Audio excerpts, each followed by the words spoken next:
Əzizləyicilər, bizlər bir enerji varlıqlarıyıq. Maddi görünsək də əslimiz enerjidir, bütün maddə və kainat kimi. Bundan da əlavə enerjini qoysaq bir kənara, bizim vücudumuzun 90% sudan ibarətdir. Bu bizim qanımızda, daxilimizdə, hər yerdə su maddəsi var. Su da elmi praktikalar nəticəsində aydın olmuşdur ki, ən kiçik titreşimlərə, zəif təsirlər bəyə, yəni ki, cavab verən bir maddədir. Əgər su belə bir maddədirsə, ətrafımızdakı insanlara da diqqət yetirməliyik.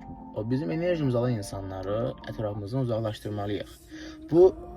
Bizim bunu fark edəndən sonra ətrafımızda ən yaxın insan belə olsa, bizim enerjimizi alırsa, onu ətrafımızdan uzaqlaşdırmalıyıq. Bunu yadda saxlayın.